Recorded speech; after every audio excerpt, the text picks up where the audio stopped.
For this video, I'll be showing you how to make a standard banner using the Workspace solution.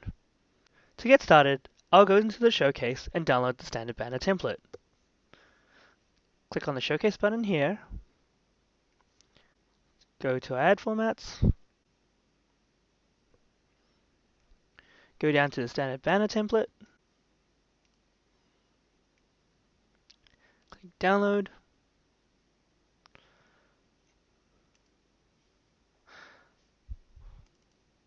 and choose the size that you want.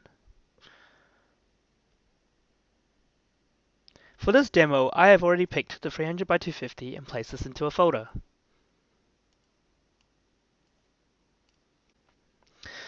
In the folder, you will find multiple folders for different assets. Here we have the index.html file, folders for the images, CSS, and JavaScript. I'll open up the Creator from my browser just to show you what it looks like. For now we want to customize our banner, so we'll open up the index.html file in our text editor. In this file you see the code for our creative. In the head we have a script tag that links to our ebloader.js. This is our core ad library and provides all the support functions for this ad to connect to our platform. Some other important code you want to have is our click-through handler, which is called eb.clickthrough. This allows our platform to record the click when it is called and sends the user to the click-through URL, which we will later define in the platform. For now we want to turn this template into a working ad, so let's do that. First I want to change my background so that my ad looks better. So let's use some assets the designers have provided to us. Here is my asset. Now I want to remove the seismic text and logo and use my image instead, and set the width and height.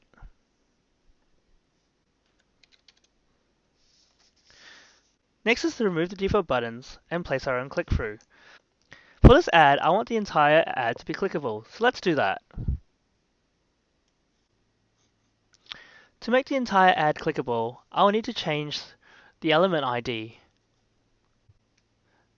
Now I'll open up my ad to check that it is working.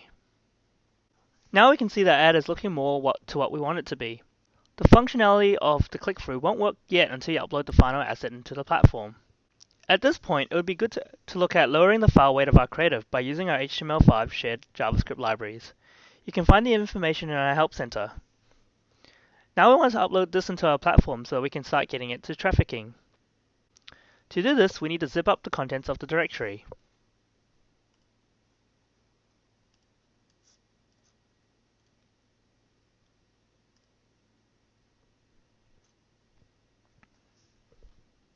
We'll change the file name to make it something more relevant. Now with our zip, we can head back into the platform. Under the Manage menu on the left-hand side, go to Ads. In this section, you will see a list of ads that you have created. Click on the New button in the top menu. In the drop-down, there are various options here. The option we are after is the Create New Ad option, so we'll click on that. This will open up the new ad screen. Here you'll find details for your ad, including the ad size. At the top you'll see a field for the ad name. To be able to organize your creatives better, it will be good to come up with a file name convention. One that we recommend to have is the campaign name, then the ad name, then the ad type, the ad size, and the version. Next we select the ad format. There are a lot of formats here, and it will be different depending on what kind of creative you are making. For this demo, we are using the HTML5 standard banner, so we'll select that. This will make more fields appear. In the Workspace section, click on Select.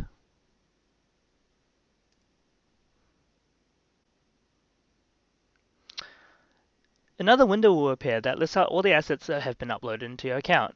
You can also see all your files under the Creative Assets link under the Manage menu in the platform, if you wish to change your files later.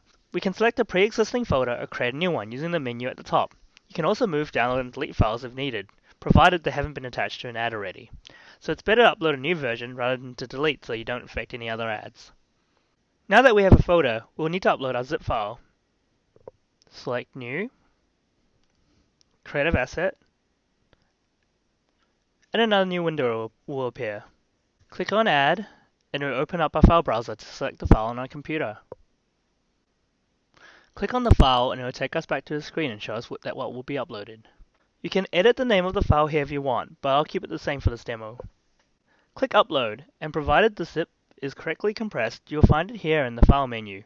To be sure we can select the zip file as a workspace, it needs to have this red icon with the 5 to be a valid workspace. Highlight the workspace and click Select. Now you'll see that the ad size in the ad summary has changed and given us the size of the ad. Note that this is the billable size for the platform and not at ad load.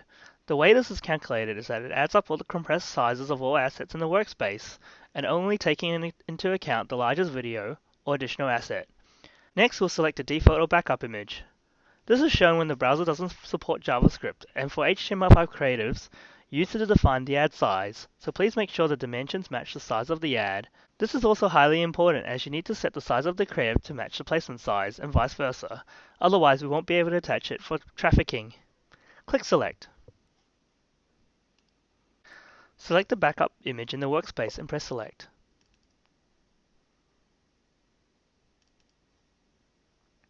Now you'll see our dimensions have been detected and shown in the ad summary. Next we set the click-through URL. For this we'll put it as http://www.seismic.com. Please put the full URL path including the http:// as some creatives won't work without this. Next press Save. Now that's done, it's best we preview the creative to make sure it's working correctly. So we'll press the preview button to bring this up. Here you will see the ad in the middle and information about the ad on the sidebar, including the ad ID, the size, the format, and interactions recorded, and a list of assets used by the ad. I want to check that the creative clicks through correctly.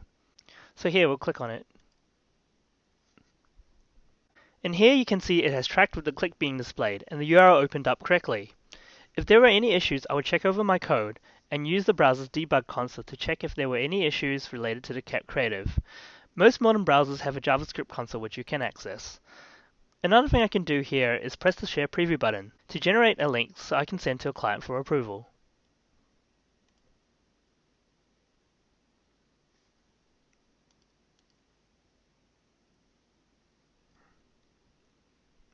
As a final step, I will email us to Seismic to submit this to Seismic's QA to make sure the creative is thoroughly tested across multiple devices to be sure the creative is working correctly. And that ends our tutorial on making a standard banner.